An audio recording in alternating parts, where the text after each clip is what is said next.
böyle şey böyle takılma ve geri gelme, kullanma şey.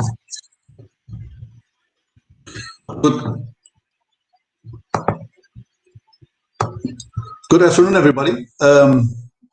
I will be as fast as possible because I only have 20 minutes. I hope everybody can hear me. Basically, what I want to discuss with everybody at this moment is when you set up OKRs and you want to cascade them through the different layers of the company, you want to make sure that you have the right conversations.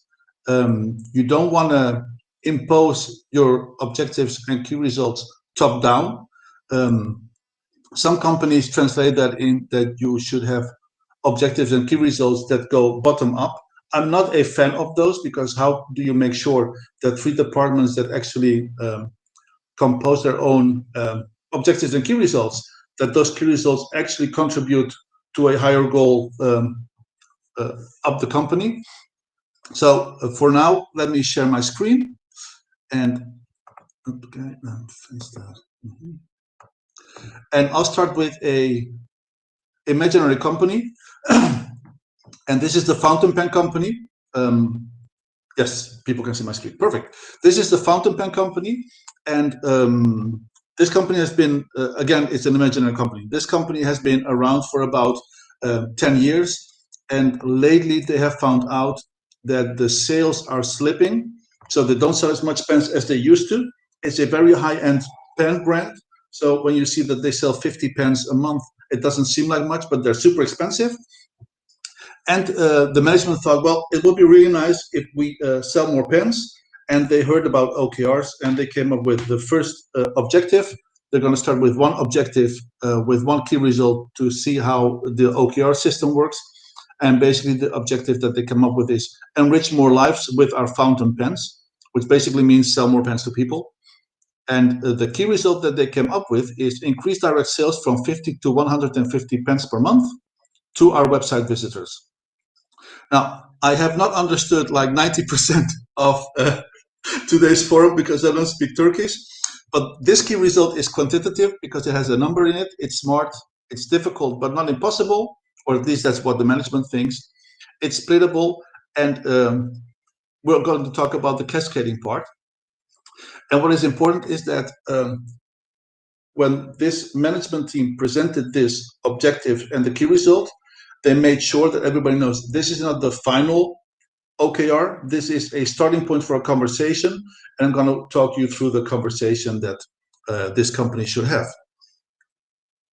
So when you start using objectives and key results, what you basically want, and one of the earlier speakers, Omid, already mentioned it, that when you use objectives and key results the right way, you can actually make sure that that departments that usually didn't talk to each other, business unit teams, individuals, that they have to talk to each other. Otherwise, they won't be able to deliver the key result that they all need to contribute to.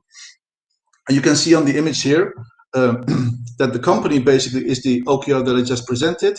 And because they will talk to the different business units to say, okay, this is the key result that we need you all to deliver. The different business units, because they will have to work on the same key result, they will have to start talking to each other. So this means that in the example that I'm going to use, we have a sales and marketing department, we have the manufacturing department, the department that actually builds the fountain pens, and we have the design department, the department that designs the fountain pens, and they will have to start communicating with each other, where in the past, they didn't. The design department suddenly said, oh, here is a new pen, and sales and marketing tried to sell it, and production just had to make sure that they could create the pens. And sometimes there was a disconnect. So using OKRs, you force them to talk to each other, and it will trickle down to company OKRs, then business unit key results. I'm not a fan of having objectives on different levels. I will explain shortly why. Then the different business units, their key results will have to be delivered by the teams in the business unit. And the teams in the business unit consist of individuals. And some companies actually have key results on individual level. If you start using OKRs, I wouldn't do that. I would focus on objectives and key results for teams, business units, or the company. Because the moment that you give individuals responsibility for their own key results, they will focus on those. and they will forget about the key results for team and business unit. So if you start using OKRs, don't start with individual OKRs, because people will tend to focus on that, and then they won't be a part of the team as we all would like them to be. So let me zoom in a bit again. Let me see. Can we see? Yeah.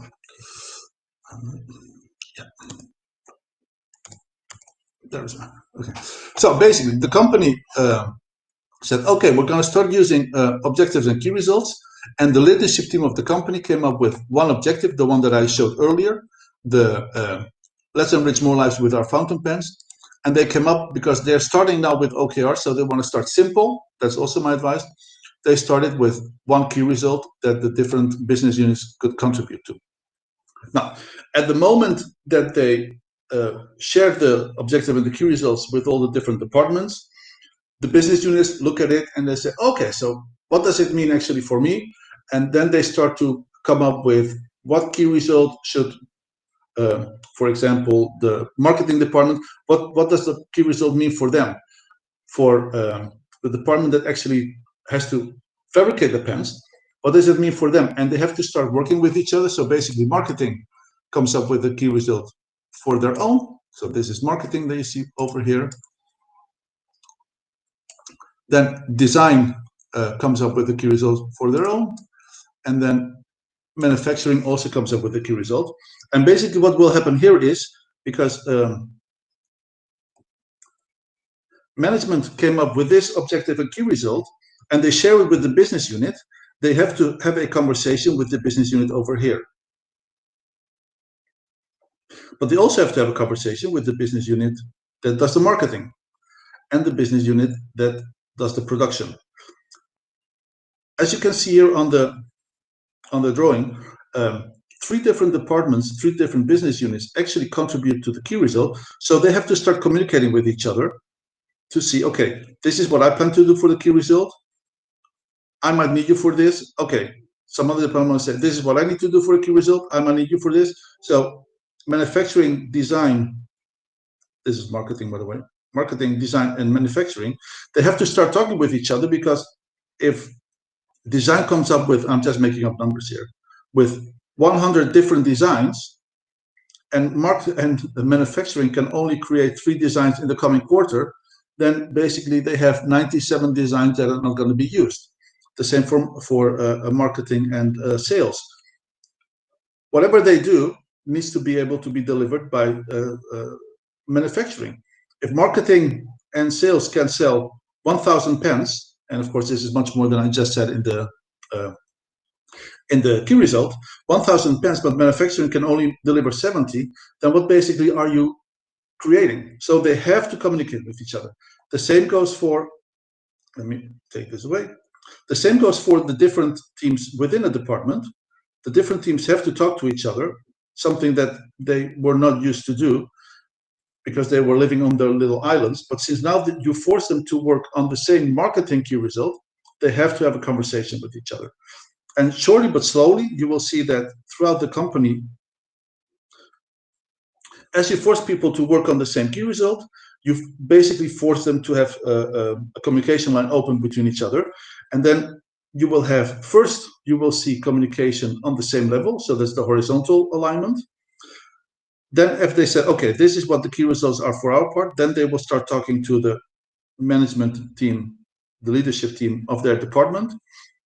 And once they start talking with the different leadership teams, so basically you will have the same conversation we have here, and you will have the same conversations here.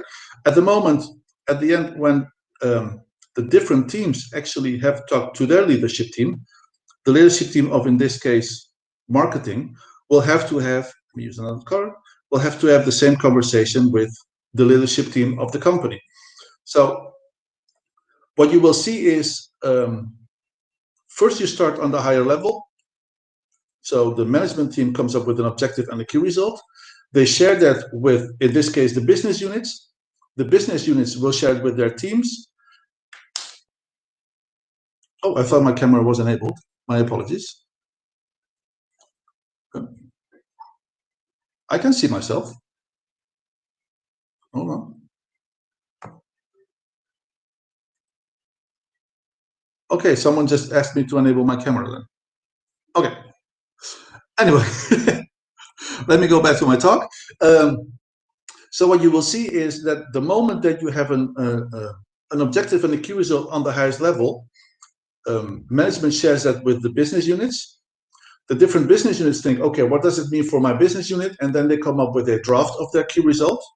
So, and the business units have to talk with each other to see, okay, this is what I'm going to deliver.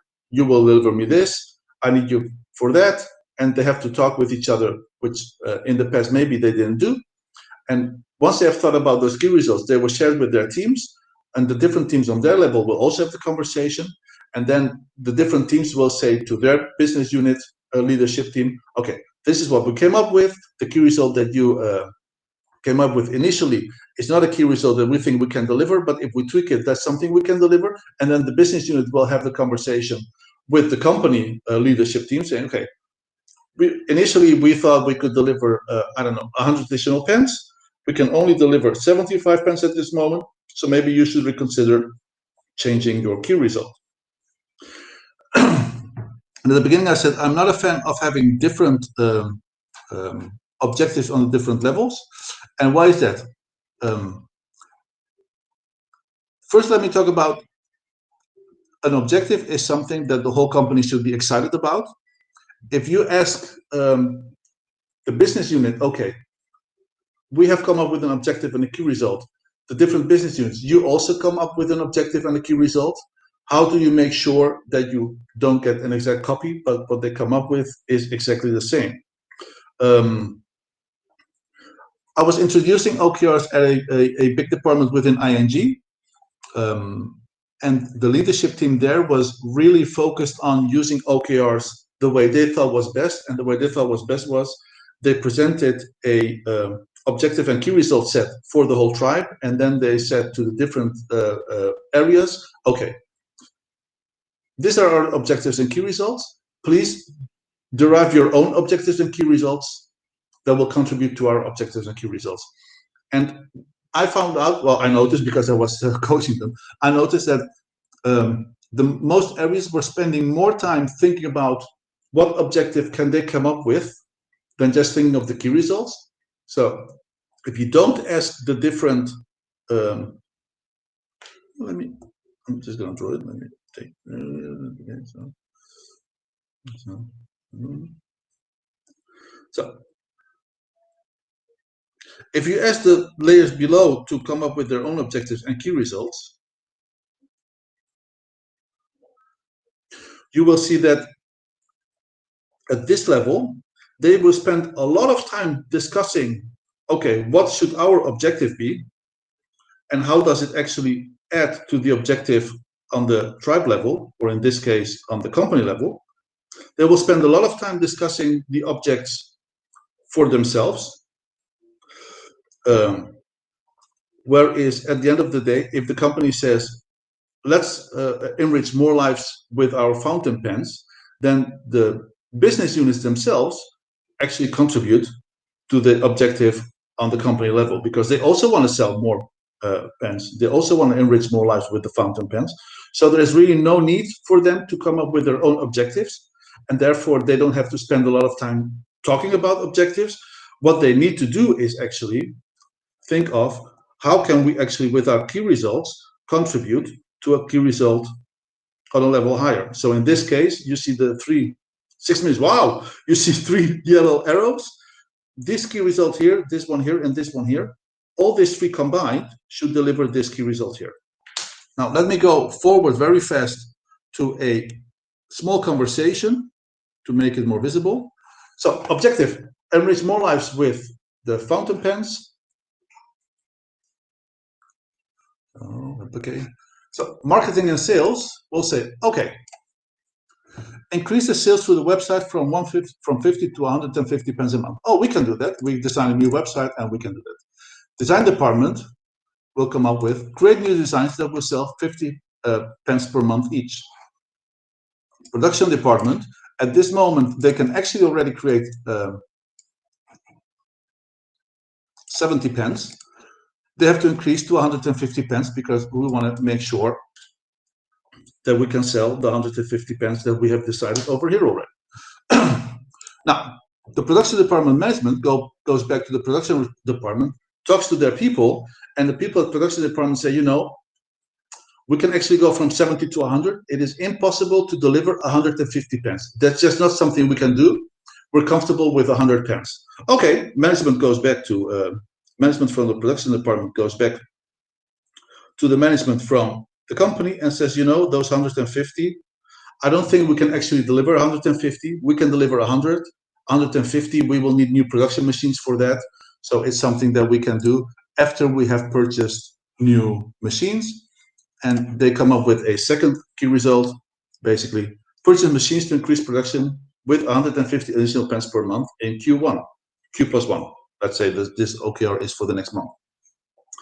So production department management talks to the company management, and the company management says, oh, but we really need the 150. Can you stretch it to 110? I know you said 100 pens, but if we make it 110, then we will be super happy. Okay, I promise 100 pens, but if we make it 110, then let's see if we can do that. So the 150 become 110 pens per month.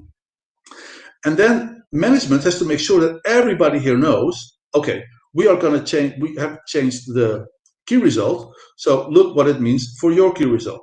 So marketing and sales says, well, we have to build up a new website anyway. If we go from 50 to 150 or from 50 to 110 pens a month, that's actually relevant. So we will keep our key result the same it is. And the design department said, okay, create new designs that will sell 50 pens per month each. Well, first they were thinking of creating 3 pens, but they said, you know, since we're not going to go to 150, but to 110, we're going to do 2 designs. And we will, the time that we don't spend on the 3rd design, we can actually use somewhere else. So at this moment, you see that production department looked at the key result and said, well, we cannot promise what you're asking. They talked to management, and management actually changed the 150 to 110. And this is actually very important. Companies, when they start with objectives and key results, the first version of the OKR that the leadership team or someone else presents is always a conversation starter. It is never, okay, here is the OKR and this is what we're going to do. Transparency is important. The conversations are important, and everybody that works on the key results should be able to be part of the conversation. So in this specific case, production department, they said they went to the production department management team and they said, okay, this is what we need from you all. We need to increase capacity from 70 to 150 per month. And in the conversation with the people from the production department, people said, you know, at this moment we can do 70 pens. If we reroute some things and we change our production system a little bit, we can go to 100. So first they promised 100. It went back to the leadership team. Leadership team said, well, see if you can go to 110. Management went back, talked to the people, and they said, okay, you know, we're comfortable with 100. We can promise 100. If we stretch ourselves, let's see if we can go to 110. So people were excited about the 110 because it's really challenging for them. They know they have to deliver the 100. So it's safe, but if they go to 110, it's fine. So 110, okay, we can commit to that. It went back. Then the 150 got changed to 110. It got broadcasted to all the different departments that need to work on the key result. And some departments, like in this case, marketing and sales, did not have to change their key result. And the design department said, you know, we could have delivered the 3 designs, but since you're not going to sell 3 designs, you're not going to sell as many pens as we thought you would sell. The 3 is skipped, and we will create 2 key results. So all this conversation might take a few days, maybe a week, if it's a slightly bigger company. But my advice is, first of all, make sure you have the time for this conversation. And second, tell the whole company you have 1 week to come up with the key results. Because if you give them 4 weeks, the first 3 weeks, nothing will happen. And then the last week, that's my experience from introducing key results at ING and now at the Rabobank where I'm working at the moment. If you give people 4 weeks, they don't do nothing for 3 weeks. And at the last moment, the last week, they start running around. So cut the 3 weeks out of it anyway, give them 1 week and make sure that after every day, the whole cycle, so basically from management to the departments and back to management, make sure that every day this loop has been done so that at the end of the week, you have a set of objectives on the company level and on all the different departments. key results that people are excited about and that they're willing to work on. That's it. 20 minutes are very short. Thank you very much for respecting the time. So your speech was really useful to give that message to all of our audience. Creating the conversation to create key results is the key. You know, as a company, you need to create that environment to make sure that the teams are having that conversation ongoing basis. Yes. Thank you very much, Jordi. Oh, you're welcome. So, unfortunately, we don't have time for questions, but thank you for sharing your LinkedIn address. Please go ahead. Yes, if people want, you can email your questions to okr@focusdeliver.com or contact me directly on LinkedIn, and I will try to answer your questions. Thank you. Thank you very much.